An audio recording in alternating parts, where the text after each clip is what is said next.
Tercera parte. Capítulo 6. No lo creo, no puedo creerlo, repetía Razumiquín, que hacía toda clase de esfuerzos para rechazar las conclusiones de Raskolnikov. Estaban ya cerca de la casa Bakalayev, en donde hacía largo tiempo los esperaban Pulqueria, Alexandrovna y Dunia.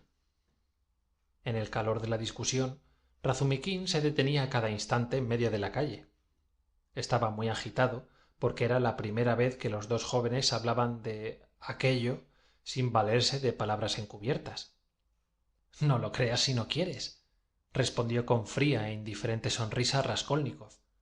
Tú, según tu costumbre, nada has advertido, pero yo he pesado cada palabra. Tú eres desconfiado, por eso descubres en todas partes segundas intenciones. Reconozco, en efecto, que el tono de Porfirio era bastante extraño y, sobre todo, el de ese bribón de Zametov. Tienes razón, se advertía en él no sé qué. Pero ¿cómo puede ser esto? ¿Habrá cambiado de opinión desde ayer? No, te engañas. Si tuviesen tan estúpida idea, habrían, por el contrario, puesto mucho cuidado en disimularla. Habrían ocultado su juego a fin de inspirarte una engañosa confianza, esperando el momento oportuno para descubrir sus baterías. En la hipótesis en que te colocas, su manera de proceder hoy sería tan torpe como desvergonzada. Si tuviesen pruebas, hablo de pruebas serias o de presunciones un tanto fundadas, cierto que sin duda se esforzarían en ocultar su juego con la esperanza de obtener nuevas ventajas sobre mí. Además, habrían hecho un registro en mi domicilio. Pero no tienen pruebas, ni una sola. Todo se reduce a conjeturas gratuitas, a suposiciones que no se apoyan en nada real, y por eso proceden descaradamente. Quizás no haya en todo ello más que el despecho de Porfirio, que rabia por no tener pruebas. Puede también que tenga intenciones. Parece inteligente. ¿Acaso haya querido asustarme? Por lo demás, es repugnante ocuparse en estas cosas. Dejémoslas. Es odioso, odioso. Te comprendo, pero puesto que tratamos francamente de este asunto, y creo que hemos hecho bien, no vacilo en confesarte que desde hace mucho tiempo había advertido en ellos esa idea. Cierto que no se atrevían a formularla, que este pensamiento flotaba en su espíritu en el estado de duda vaga, pero demasiado es ya que hayan podido acogerla, aun bajo tal forma. ¿Y qué es lo que ha podido despertar en ellos tan abominables sospechas? Si supieras cuánto furor me ha hecho sentir. ¿Cómo? Un pobre estudiante agobiado por la miseria y la hipocondría, en vísperas de enfermedad grave que exista ya en él. Un joven desconfiado, lleno de amor propio, que tiene la conciencia de su valer, encerrado desde hace 6 meses en su habitación sin ver a nadie, que se presenta vestido de harapos, calzado con botas sin suela, ante miserables polizontes, cuya insolencia soporta, a quien se reclama a quemarropa el pago de una letra de cambio protestada, en una sala llena de gente y en donde hace un calor de 30 grados, Reamur, y cuyo aire está impregnado de olor insoportable de la pintura reciente, porque el desgraciado se desmaya al oír hablar de una persona en cuya casa ha estado la víspera y porque además tiene el estómago vacío, hay motivos para sospechar de él. En tales condiciones, ¿cómo no había de desmayarse? ¿Y pensar que tales suposiciones caen sobre este desmayo? Tal es el punto de partida de la acusación. Váyanse al diablo.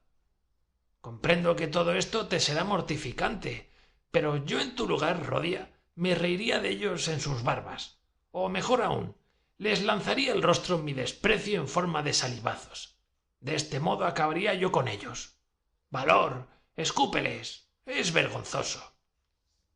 Se ha despachado, convencido de lo que dice, pensó Raskolnikov. Escupirles al rostro. Es fácil decirlo, pero mañana otro interrogatorio, respondió tristemente. Será menester que yo me rebaje hasta dar explicaciones. Ya consentí ayer en hablar con Zametov en el tractir. Que se vayan al infierno. Iré a casa de Porfirio. Es mi pariente. Y de esta circunstancia me aprovecharé para meterle los dedos en la boca.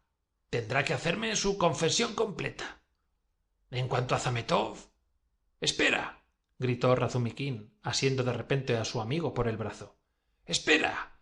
Divagabas hace poco. Después de reflexionar, estoy convencido de que divagabas. ¿En dónde ves la astucia? ¿Dices que la pregunta relativa a los obreros ocultaba un lazo? Razona un poco. Si tú hubieras hecho eso, ¿habrías sido tan estúpido de decir que habías visto a los pintores trabajando en el cuarto del segundo piso? Por el contrario, aunque los hubieses visto, lo habrías negado. ¿Quién, a sabiendas, hace confesiones que pueden comprometerle? Si yo hubiera hecho tal cosa, no habría dejado de decir que había visto a los obreros —repuso Raskolnikov, que parecía sostener aquella conversación con violento disgusto. ¿Para qué decir cosas perjudiciales a los propios intereses? Porque solamente los mujiks y las personas más limitadas lo niegan todo sistemáticamente. Un acusado, por poco inteligente que sea, confiesa en lo posible todos los hechos materiales cuya vanidad trataría en vano de destruir. Se contrae a explicarlos de otra manera, modifica su significación y los presenta bajo un nuevo aspecto. Según todas las probabilidades, Porfirio contaba con que yo respondería sí. Creía que, para dar mayor verosimilitud a mis confesiones, declararía haber visto a los obreros, aunque explicando enseguida el hecho en un sentido favorable a mi causa. Pero él hubiera respondido enseguida que la antevíspera del crimen los obreros no estaban allí, y que, por consiguiente, tú habías estado en la casa el día mismo del asesinato entre 6 y 7. Porfirio contaba que yo no tendría tiempo de reflexionar y que, obligado a responderle de la manera más verosímil, habría olvidado esa circunstancia, la imposibilidad de la presencia de los obreros en la casa 2 días antes del crimen. Pero, ¿cómo olvidarlo? Nada más fácil. Estos pormenores son el escollo de los maliciosos. Respondiendo a ellos es como se da un traspiés en los interrogatorios. Cuanto más agudo es un hombre, menos sospecha de las preguntas insignificantes. Porfirio lo sabe. Es mucho más listo de lo que tú supones. Eso quiere decir que es un pillo. Raskolnikov no pudo menos de reírse, pero en el mismo instante se asombró de haber dado la misma explicación con verdadero placer, él, que hasta entonces había seguido la conversación a regañadientes y porque no podía menos. ¿Habré tomado yo el gusto a estas cuestiones?, pensaba. Pero casi al mismo tiempo sintióse acometido de súbita inquietud, que bien pronto llegó a ser intolerable. Los dos jóvenes encontrábanse ya a la puerta de la casa Bakalayev. Entra solo —dijo bruscamente Raskolnikov—. Vuelvo enseguida. ¿A dónde vas? ¿Hemos llegado ya? Tengo una cosa que hacer. Estaré aquí dentro de media hora. Tú les dirás... Bueno, te acompaño. ¿Pero has jurado tú también perseguirme hasta la muerte? Lanzó esta exclamación con tal acento de furor y con tono tan desesperado que Razumikín no se atrevió a insistir. Permaneció un rato en el umbral, siguiendo con mirada sombría a Raskolnikov, que caminaba aceleradamente en dirección a su domicilio. Por último, después de haber rechinado los dientes, apretó los puños y, prometiéndose a sí mismo estrujar aquel mismo día a Porfirio como un limón, subió a casa de las señoras para tranquilizar a Pulqueria Alexandrovna, inquieta ya por tan largo retraso. Cuando Raskolnikov llegó a su casa, tenía las sienes húmedas de sudor y respiraba penosamente. Subió los escalones de 4 en 4, entró en su habitación, que había quedado abierta, y la cerró con el pestillo. Enseguida, todo aterrorizado, corrió al escondite, metió la mano bajo la tapicería y exploró el agujero en todos sentidos. No habiendo encontrado nada después de registrarlo cuidadosamente, se levantó y lanzó un suspiro de satisfacción. Poco antes, en el momento en que se aproximaba a la casa Bakalayev, le asaltó la idea de que alguno de los objetos robados habría podido deslizarse en las hendiduras de la pared. Si llegaban a encontrar allí una cadena de reloj, un gemelo o algunos de los papeles que envolvían las alhajas y que tenían anotaciones escritas por mano de la vieja, ¿qué prueba de convicción entonces en contra suya? Y quedó sumido en un vago sueño, mientras aparecía en sus labios una sonrisa extraña y casi estúpida. Al cabo, tomó su gorra y salió sin ruido de la casa. Bajó pensativo la escalera y llegó a la puerta de la calle. —¡Ahí lo tiene usted! —gritó una voz. El joven levantó la cabeza. El portero, en pie en el umbral de su habitación, señalaba a Raskolnikov, mostrándoselo a un hombre de baja estatura y aspecto burgués. Este individuo iba vestido con una especie de calat y un chaleco. De lejos hubiera podido tomársele por un campesino. Llevaba una gorra muy grasienta y andaba muy encorvado. A juzgar por las arrugas de su marchito rostro, debía de tener más de 50 años. Sus ojillos expresaban dureza y disgusto. —¿Qué es eso? —preguntó acercándose al Drovnik. El burgués le miró de soslayo, lo examinó atentamente sin decir una palabra, volvió la espalda y se alejó de la casa. —¿Pero qué significa esto? —gritó Raskolnikov. —Es un hombre que ha venido aquí a ver si vivía un estudiante. Ha dicho el nombre de usted y ha preguntado qué cuarto ocupaba usted. En esto ha bajado usted y le he dicho «¡Ese es!» y se ha ido. El Drovnik estaba también un poco asombrado, pero no con exceso. Después de haber reflexionado un poco, entró en su cuchitril. Raskolnikov se lanzó tras de las huellas del burgués. Apenas salió de la casa, tomó el otro lado de la calle. El desconocido andaba con paso lento y regular, los ojos bajos y aire pensativo. El joven hubiera podido alcanzarle enseguida, pero durante algún tiempo se limitó a ir al mismo paso que él. Al fin se colocó a su lado y le miró oblicuamente el rostro. El burgués lo advirtió enseguida. Le dirigió una rápida ojeada y bajó los ojos. Durante un minuto caminaron juntos de esta suerte sin decir una palabra. —Usted ha preguntado por mí al Drovnik —comenzó a decir Raskolnikov sin levantar la voz. El burgués no respondió ni miró siquiera al que le hablaba. Hubo un nuevo silencio. —Usted ha venido a preguntar por mí y ahora se calla. ¿Qué quiere decir esto? —añadió Raskolnikov con voz entrecortada. Parecía que las palabras salían con trabajo de sus labios. Esta vez el burgués levantó los ojos y miró al joven con expresión siniestra. —¡Asesino! —dijo bruscamente en voz baja, pero clara y distinta. Raskolnikov, que marchaba a su lado, sintió que sus piernas se doblaban y que un frío estremecimiento le corría por la espalda. Durante un segundo su corazón desfalleció. Después se puso a latir con extraordinaria violencia. Los dos hombres anduvieron cosa de un centenar de pasos sin proferir una sola palabra. El burgués no miraba a su compañero. —Pero ¿qué es lo que usted dice? ¿Quién es un asesino? —balbuceó Raskolnikov con voz casi ininteligible. —Tú eres el asesino —replicó el otro recalcando sus palabras con más precisión y energía que antes, al mismo tiempo que en sus labios se dibujaba la sonrisa del odio triunfante, y miraba fijamente el pálido rostro de Raskolnikov, cuyos ojos se habían puesto vidriosos. Se aproximaban en aquel momento a una encrucijada. El burgués tomó por una calle a la derecha y continuó su camino sin volver la vista atrás. Raskolnikov le dejó alejarse, pero le siguió largo tiempo con la mirada. Después de haber andado 50 pasos, el desconocido se volvió para observar al joven que continuaba como clavado en el mismo sitio. La distancia no le permitía ver bien.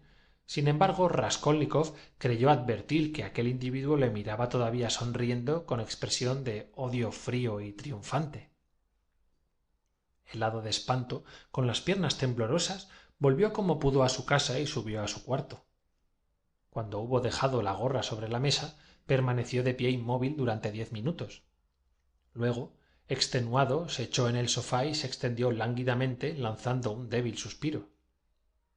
Al cabo de media hora sonaron pasos apresurados y al mismo tiempo Raskolnikov oyó la voz de Razumikin. El joven cerró los ojos y se hizo el dormido. Razumikin abrió la puerta y durante algunos minutos permaneció irresoluto en el umbral. Enseguida entró suavemente en la sala y se aproximó con precaución al sofá. No le despiertes, déjale dormir tranquilo. Comerá más tarde, dijo en voz baja Anastasia. Tienes razón, respondió Razumiquín. Salieron andando de puntillas y empujaron la puerta.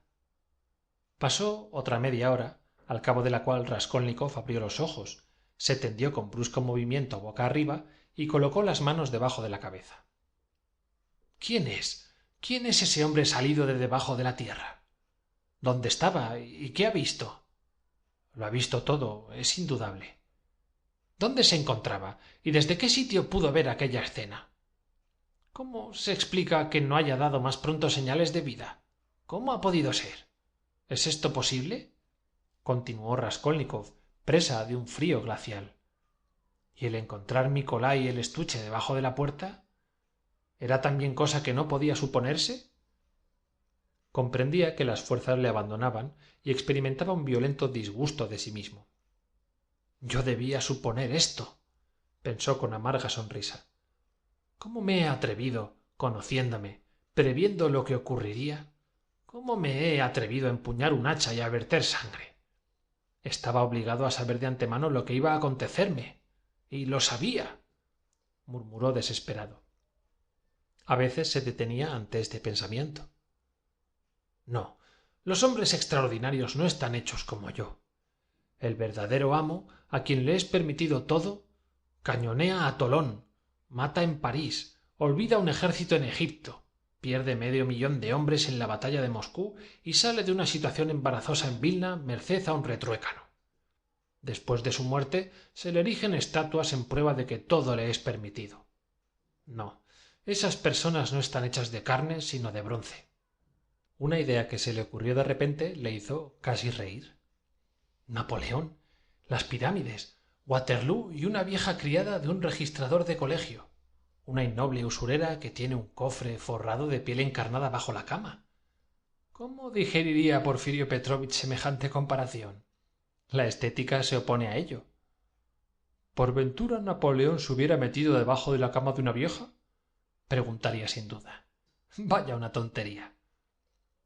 De tiempo en tiempo sentía que casi deliraba. Hallábase en estado de exaltación febril.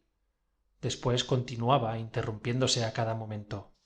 La vieja no significa nada, se decía en un acceso.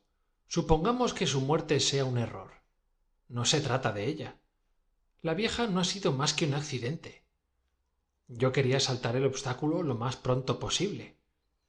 No es una criatura humana lo que yo he matado, es un principio.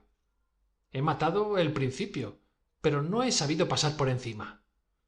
Me he quedado del lado de la K. No he sabido más que matar.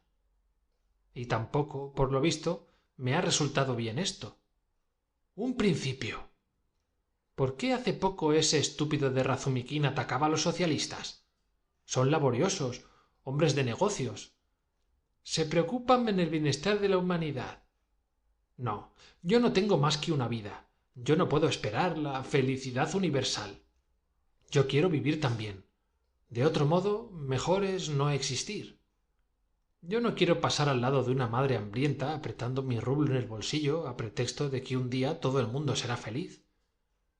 Yo llevo, se dice, mi piedra al edificio universal, y esto basta para poner mi corazón en paz.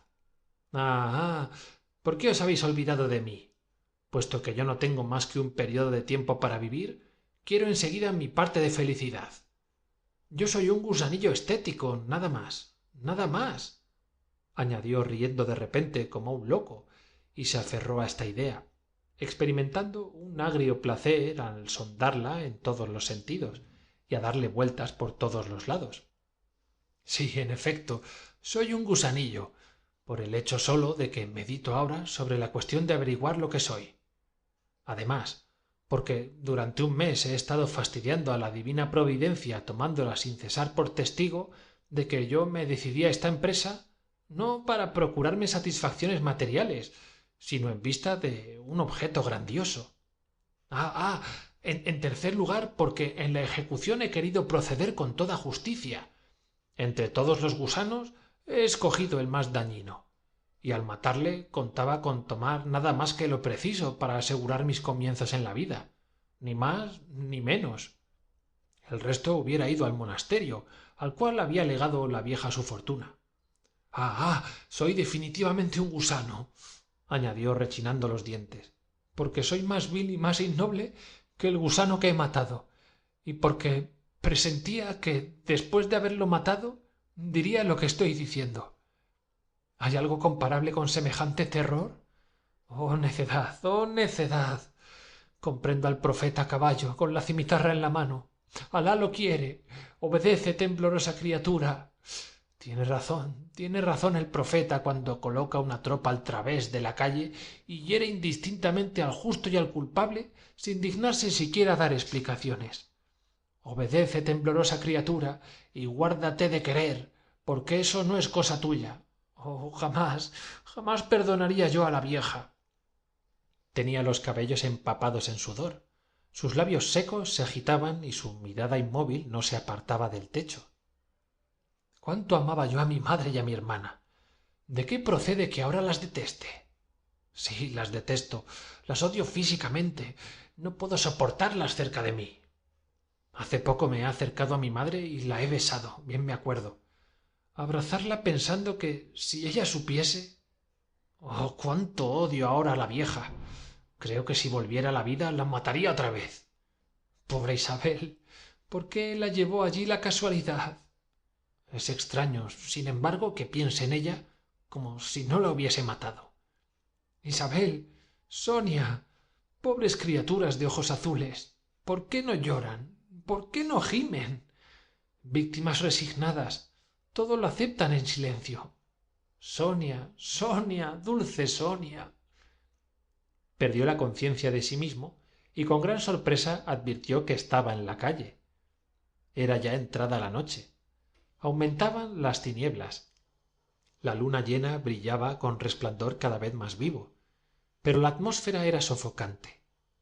Había mucha gente en las calles. Los obreros y los hombres ocupados volvían apresuradamente a sus casas. Los otros paseaban. Flotaba en la atmósfera olor de cal, de polvo, de agua cenagosa. Raskolnikov andaba disgustado y preocupado. Recordaba perfectamente que había salido de su casa con algún objeto, que tenía que hacer una cosa urgente, pero ¿cuál? La había olvidado. Bruscamente advirtió que desde la acera de enfrente un hombre le hacía señas con la mano.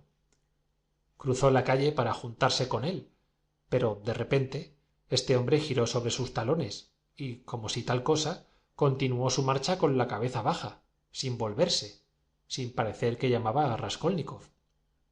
«¿Me habré engañado?», pensó este último, y se puso a seguirle. Antes de haber andado 10 pasos, lo reconoció de improviso y se aterró.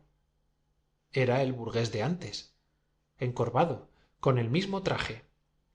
Raskolnikov, cuyo corazón latía con fuerza, marchaba a alguna distancia. Entraron en un pereulok. El hombre no se volvía. ¿Sabe que le sigo?, se preguntaba Raskolnikov. El burgués franqueó el umbral de una gran casa. Raskolnikov avanzó vivamente hacia la puerta y se puso a mirar, pensando que quizá aquel misterioso personaje se volvería para llamarle. En efecto, cuando el burgués estuvo en el zaguán, se volvió bruscamente y pareció llamar con un gesto al joven.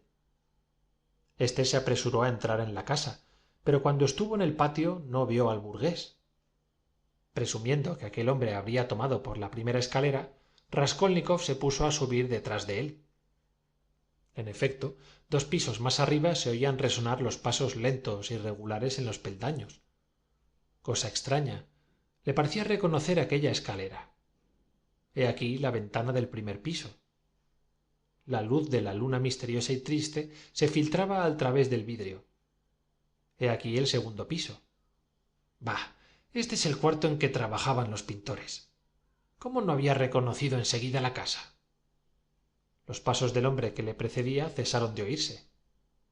Se ha detenido de seguro u ocultado en alguna parte. He aquí el tercer piso. ¿Subiré más arriba? ¡Qué silencio! Este silencio es terrible. Sin embargo, siguió subiendo la escalera. Le daba miedo el rumor de sus propios pasos. «Dios mío, qué oscuro está», El burgués se ha ocultado seguramente aquí en un rincón. ¡Ah! El cuarto que daba al rellano estaba abierto de par en par. Raskolnikov reflexionó un instante. Después entró. Halló la antesala completamente vacía y muy obscura. El joven pasó a la sala marchando de puntillas. La luz de la luna daba de lleno sobre esta sala y la iluminaba por completo. El mobiliario no había cambiado. Raskolnikov encontró en sus antiguos puestos las sillas, el espejo, el sofá amarillo y los cuadros. Por la ventana se veía la luna, cuya enorme faz redonda tenía un color cobrizo. Largo tiempo esperó en medio de un profundo silencio. De repente oyó un ruido seco, como el de una tabla que se rompe. Después volvió a quedar todo en silencio. Una mosca que se había despertado fue volando a chocar contra el vidrio y se puso a zumbar lastimeramente. En el mismo instante, en un rincón, entre el armarito y la ventana, creyó notar que había un manto de mujer colgado en la pared. ¿Por qué está este manto aquí?, pensó. Antes no estaba. Se aproximó cautelosamente, sospechando que tras de aquel vestido debía de haber alguien oculto. Apartando con precaución el manto, vio que había allí una silla, y en esta silla, en el rincón, estaba la vieja. Estaba doblada y de tal modo inclinada tenía la cabeza que el joven no pudo ver la cara, pero comprendió que era Alena Ivanovna. «Tiene miedo», se dijo Raskolnikov. Sacó suavemente el hacha del nudo corredizo y le dio 2 golpes en la coronilla. Pero, cosa extraña, la vieja no vaciló bajo los golpes. Se hubiera dicho que era de madera. Estupefacto el joven se inclinó hacia ella para examinarla, pero la vieja bajó aún más la cabeza. Entonces él se inclinó hasta el suelo, la miró de abajo arriba y al ver su rostro se quedó espantado. La vieja se reía, sí, reía con risa silenciosa, haciendo grandes esfuerzos para que no se la oyese. De repente le pareció a Raskolnikov que la puerta de la alcoba estaba abierta y que allí también se reían y hablaban en voz baja. Se puso entonces rabioso y comenzó a descargar hachazos con toda su fuerza sobre la cabeza de la vieja, pero a cada hachazo las risas y los cuchicheos de la alcoba se oían más distintamente. En cuanto a la vieja, se retorcía de risa. Quiso huir, mas toda la antesala se había llenado de gente. La puerta que daba sobre el descansillo estaba abierta. En éste y en la escalera había, desde arriba hasta abajo, multitud de individuos. Todos miraban, pero sin pronunciar palabra. Tenía encogido el corazón y parecía que se le habían clavado los pies en el suelo. Quiso gritar y se despertó. Respiró con fuerza, pero creía que aún estaba soñando cuando vio en pie en el umbral de su puerta, abierta del todo, a un hombre a quien no conocía y que le miraba con atención. Raskolnikov no había acabado de abrir los ojos cuando los volvió a cerrar enseguida. Tendido como estaba, boca arriba, no se movió. «Esta es la continuación de mi sueño», pensó mientras abría casi imperceptiblemente los párpados para fijar una tímida mirada en el desconocido. Este, siempre en el mismo puesto, no cesaba de observarle. Después entró, cerró la puerta detrás de sí, se aproximó a la mesa y después de haber esperado un minuto se sentó en una silla cerca del sofá. Durante todo este tiempo no había cesado de mirar a Raskolnikov. Luego puso el sombrero en el suelo, a su lado, y apoyó ambas manos en el puño del bastón y la barba en las manos, como el que se prepara para una larga espera. Por lo que Raskolnikov había podido juzgar de él en una mirada furtiva, aquel hombre no era joven, parecía robusto y tenía la barba espesa, de un color rubio casi blanco. Pasaron así 10 minutos. Era aún de día, pero tarde. En la habitación reinaba el más profundo silencio. En la escalera no sonaba tampoco ningún ruido.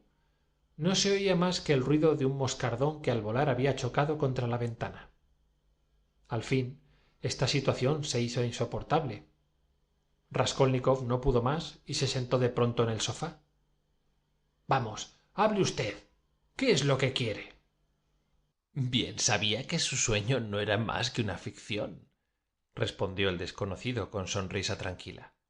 Permítame usted que me presente. Arcadio Ivanovich Svidrigailov. Fin de la sección 25.